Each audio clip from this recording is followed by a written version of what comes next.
time, people figure out better ways of doing things, better ways of making products, cheaper and faster. For instance, one farmer can now grow food for thousands of people, whereas he used to be able to feed only his family. Thus, everything should be getting cheaper, because the supply of everything has been growing faster than the demand. This is true even though the population has been growing as well. Unfortunately, this is not what we observed. With the exception of a few industries, like the computer industry, and products we import from places like China, it seems that almost everything is getting more expensive, but oftentimes cheaper in quality. How can this be? Over the decades, the productive energy of society seems to be getting siphoned off.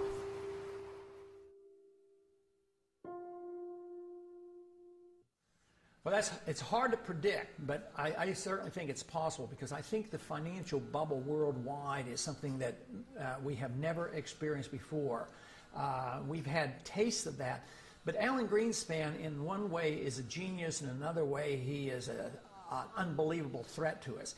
He's a genius in the sense that in a technical fashion he's been able to keep this system of inflation together longer than anybody else has been able to, especially in this last go-around from 2000 on. With the collapse of the NASDAQ bubble, we really didn't have much of a recession because he immediately started inflating massively, taking interest rates down to 1%. And now, of course, he's a little bit frightened about the bubble, and he's curtailing credit to some degree. But the dollar has become the gold of the world.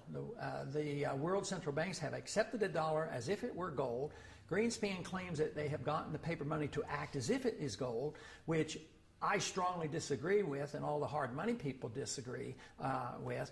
But I believe he's been capable of creating this huge financial bubble, and the world has not yet seen what may come of this. So I suspect that depending on when it comes and what we do, it could very well end up into a much worse situation than the Great Depression.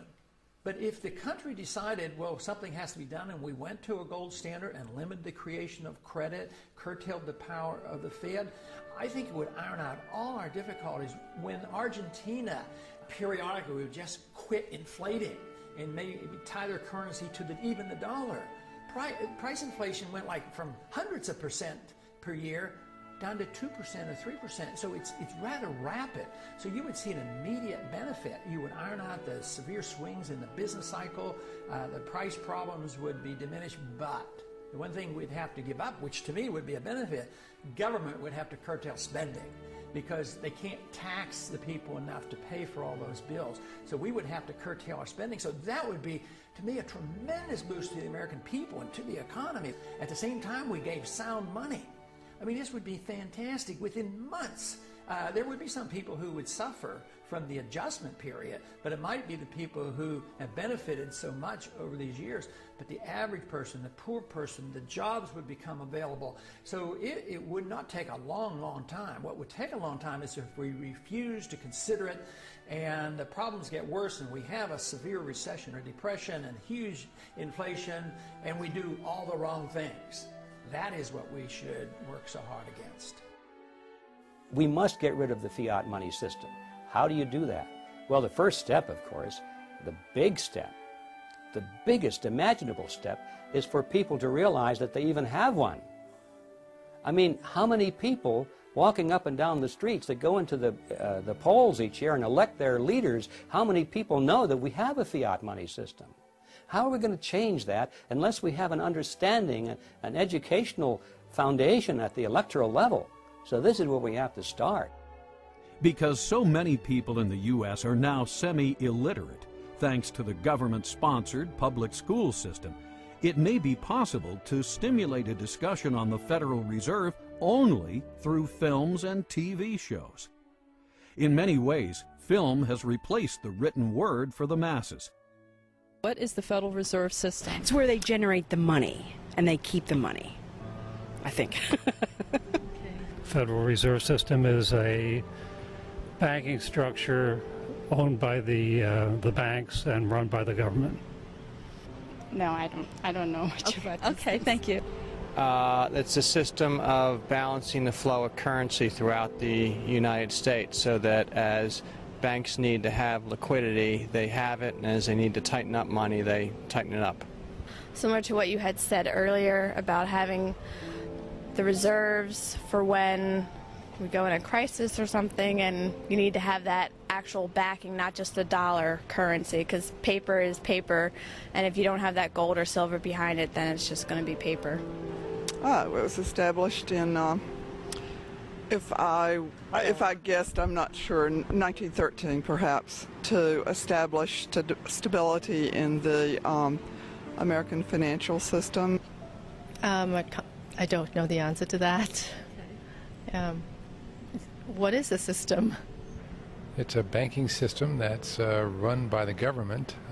It's almost like a fourth branch, but it's run by the government, and it's guaranteeing that banks will remain stable. And if they're not stable, they'll take it over. A way of backing up the money. I don't know. Yeah. And what is the Federal Reserve System? Well, do you want Andrew Jackson's opinion of the Federal Reserve System or what? Your opinion. I liked his. It's a bunch of organized crooks. Wow. Now that citizen is informed. Too bad everyone is not as aware of how far we have strayed from our founding principles. Well, the major problem you have not only with the Federal Reserve System, but with any statutory structure that's unconstitutional, is it doesn't square with what's called the Supremacy Clause. The Constitution, which has the Constitution and laws passed in pursuance thereof, that is, constitutional laws are the supreme law of the land. So obviously you have a statute that doesn't square with the Constitution, it's void. It is not a law, in fact. So the question then arises, well, how does that square with the oath of office of representatives, senators, judges? And the answer is it doesn't. That when they come face to face with a statute that is in contradiction of the Constitution, they are to treat the Constitution as the supreme law and treat that statute as void.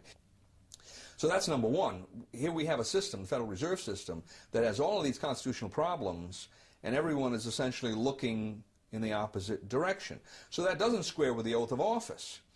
And one would think that the president, being the head of the executive department, in which we find the Treasury, Department of Treasury, right, which interacts quite closely with the Federal Reserve, might have something direct to say about that. And then, of course, the president has a specific constitutional duty to take care that the laws be faithfully executed, and the supreme law of the land is the Constitution. So you would expect, on top of all of this, that he would be saying, wait a minute, if the Constitution doesn't square with the Federal Reserve Act in one or more ways, then I should be giving directives to the Secretary of the Treasury to take certain kinds of action to deal with that. And, of course, we see exactly the opposite. We see the Federal Reserve people, usually the chairman of the Federal Reserve comes to Congress, and he tells Congress directly, and usually tells the president, at least indirectly, here's how monetary policy is going to be implemented. So the Federal Reserve is the tail that's wagging the dog when we have all of these questions that it may not be legitimate at all in whole or in part. If you want to see the way power goes in a system or the way the laws are corrupted, follow the money, and the Federal Reserve is a huge agency for the creation of money. If you study monetary history throughout thousands of years, you will find out that paper money has been tried many, many times, and it never succeeds. It always ends badly. The question is when will the dollar end badly? Will it be next year, or in 5 years, or 10 years? I'm convinced it will end unless we do the right things, and that is restore soundness to the money, put restraints on our government, either strictly curtail the power of the Fed or get rid of the Fed. That will be the only way you can save the dollar. But if we continue to do what we're doing now, we will eventually destroy the dollar. Throughout history, as governments grow, they limit the individual's rights. The same thing happened in the Roman Empire. We know this from history, but we also know it from Shakespeare's wonderful play, Julius Caesar. As we start moving toward a bigger and bigger government, it's going to mean that the individual no longer has the right to own his property, the right to do what he wants, the right to live freely, the right to worship as he wants, the right to speak as he wants. The government starts to tell us what to do.